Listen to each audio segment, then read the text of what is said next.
the initial draft was like, there's that part of the story where he's talking about how he needs to use to create art. As someone who was going through recovery, I guess I started to feel that in some sort of way, having gone from using a lot, you know what I mean, to now being sober. I was like, I'm not sure if I can continue doing this if I'm not using, you know what I mean? It was one of those, kind of things. Hi everyone, and welcome to Kraken Talks. Today we're chatting with Shannon Watts, a Sydney filmmaker who's just dropped his debut short film, Face the Music. Most people think expressing yourself means living on the edge, or at least having a really wild story to tell. But Shannon's here to prove you don't need drugs to get real. That's a lesson he learned the hard way. His film digs deep into the high cost of fame and the brutal reality of addiction. Ryan's journey in the story reflects Shannon's own past struggles, back when he believed substance use was the only secret sauce for creativity. Addiction is often brushed off as tabloid fodder, but with Face the Music, Shannon strips away the headlines to reveal the humanity behind the struggle. This film is about the cost of truth for those battling addiction and the loved ones standing beside them. Rockstar Ryan Bentley faces addiction, a failing marriage, and a manipulative manager as he prepares for a high-stakes live interview. With pressure mounting, he must decide: keep up the act or finally face the music, even if it costs everything. It's about the weight of public scrutiny and the search for redemption. Enough warm-up. Now we're diving into Face the Music. Grab your headphones, hold on to your lunch, and let's get the string rolling before it leaves the station without you. Personal struggles that kind of show up throughout the story. I didn't write it from a place of, this is what I'm going through, so this is what I'm going to write about, and this is the story. Initially, the idea was like part of a brainstorm. So I wrote it while I was still studying at school in a screenwriting class, why this story kind of like was more compelling than the other ideas. I was in my first few months of like going through recovery of addiction and that kind of stuff. So that was a strong emotional point for me. Once I was kind of going through it again, I started seeing more of the parallels. Like once I was getting pitched together, like why am I actually writing this? Why am I doing it? And begin to see parallels and things that like, okay, this is a part of me that's coming through the story. This is coming from my subconscious. And by the end of it, it's like, okay, yeah, this is like a kind of like a conscious metaphor for the emotional turmoil that I'm kind of going through. It's like I didn't put my exact addiction on screen. It's just different drugs, and so I didn't want to make it direct, but it was something relative, I guess. Yeah, and it worked. I really enjoyed your short film. In the story, Ryan has a complicated relationship with his mother. Is this the reason why he also has a complicated relationship with all the women in his life? Yeah, pretty much. It was definitely to display isolation and abandonment issues. It wasn't supposed to just be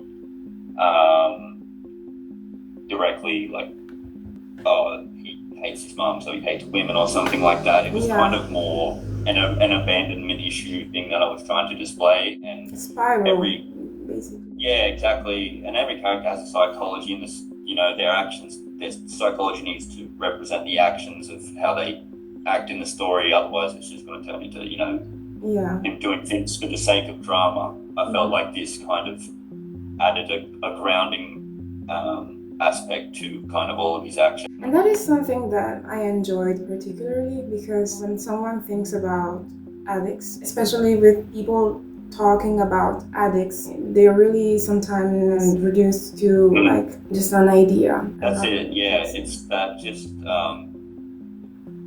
you begin to lose yourself. Yeah, you know what I mean? It's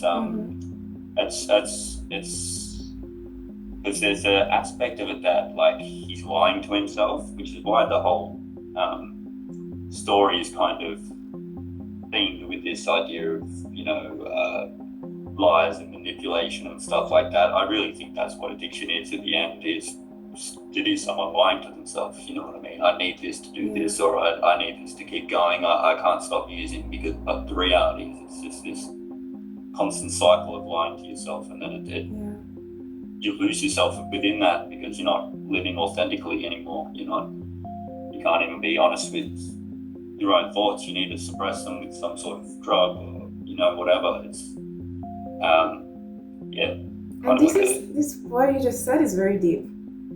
And that is something that is connected also to the title, right? Because Face the Music is both connected to the theme of music, of course, because there's a rock star, but also to the concept of like face what you're actually doing, like face the truth. Yeah. Right. Face the truth, yeah. So the truth is basically a strong theme in your short film. Definitely. Why did you choose to make Ryan use some specific heavy drugs? I guess that was more of a creative choice, I think. The Rockstar with the heroin needle and stuff like that, I feel is like an archetype of character. Like it's kind of a recognizable trope, if that makes sense. And it's more dramatic, I feel, you know what I mean? Perhaps say if I just made Jesse some pills or something, you know what I mean? It's kind of just, you know, go on the pills and do it, you know, it's not exactly cinematic on screen. Yeah, I felt just that, just throughout the story, that basically all the characters are these archetype, tropey kind of characters. You know, you have the manager that's obsessed with money, tabloid journalists, is all they want is a scandal. They're not really, you know, they're putting on this facade for the cameras when they're, you know, not really nice people off cameras. It's, I felt just, using the heroin was kind of symbolic. Shannon's story was getting more and more interesting. I wanted some backstory, so I asked when and how his passion for filmmaking started. I dropped out of school when I was 16 and started doing a trade. I was an electrician for 7 years, and I kind of, around COVID time, I was going through wasn't really in a very happy place. Again, this year, started using a lot, you know, I started to get, dealing with a lot of depression and stuff like that. It was kind of a change I made in my life, and it just, one thing kind of fell into another. I was doing it like more of a hobby, and then I got to a point where I decided to really kind of give it a go. I'd go off and go to film school and study. But I started from a place of being a writer. Like I always thought, like if I can always just write my stories, then at least I can always have my story told, even though if I might not be the director or if it doesn't end up on screen, I can write. You know what I mean? I can get it out that way.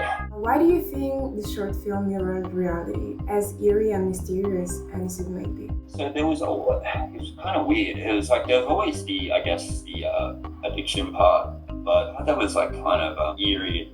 Didn't heaps on it when I first wrote it, and you know, time went on, life went on, and I went through like a breakup later in that year, and then relapse. I started using again later in that year, and then a couple months after, this is when I kind of opened up the story again to start producing it, and then that's when I started to realize these mirrors. It was also like I dealt with a lot of a lot of gossip and rumors and just weird kind of like schoolyard bullcrap. That was kind of and it just, I was like, oh, there seems to be these strange like parallels to the story now that obviously they weren't there when I first wrote it, you know what I mean? It's just as time went on. So during that time, like reality kind of mirrored the short film in kind of a negative way? Negative way, yeah, kind of, yeah. It's just, I started to, I guess, like when I first wrote it, I had just started going through recovery, so I'd never actually gone through a relapse, and then that happened to me later on in the year.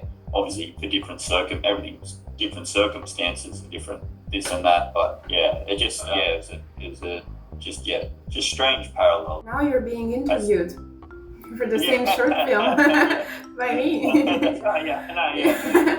But this is a positive parallel because this interview is very interesting. I feel like I was able to turn something super negative into something positive, which is a good thing. Yeah. Finally, what do you hope people will take away from your short film? Maybe, again, like, you never know what someone's really going through or what's happening behind closed doors, whether it's good or bad. You know, people can be kinder, I guess, to an extent. The part that I really wanted people to take away was kind of, the truth aspect of the film, and just seeing how much damage lying and manipulation can do, and you know, and even though it might cost you everything, that you need to do the right thing. You know, don't be like Ryan. You know, you want to tell the truth. You don't want to do what he does. You don't want to just be swept up and be a part of the show. It's kind of just, it's like a cautionary tale. Yes, definitely, I think that's something I want people to take away from it. Was Okay, great. I really enjoyed this. I did too. It was cool. Yeah, because I haven't really answered too many questions about the film, and like, this is good. I really enjoyed being able to talk about it all. You know what I mean? Yeah. I said this is the first interview I've done for the film, so it's been good to kind of talk it all out. Yeah, that's nice. I enjoyed especially your openness. Yeah. All right, great. Thank you very much. I enjoyed this. Let us know in the comments what you think about this story. Don't forget to subscribe to discover more crazy stories and fan facts. And let us know what type of story you would love to hear next. Fair winds and following seas.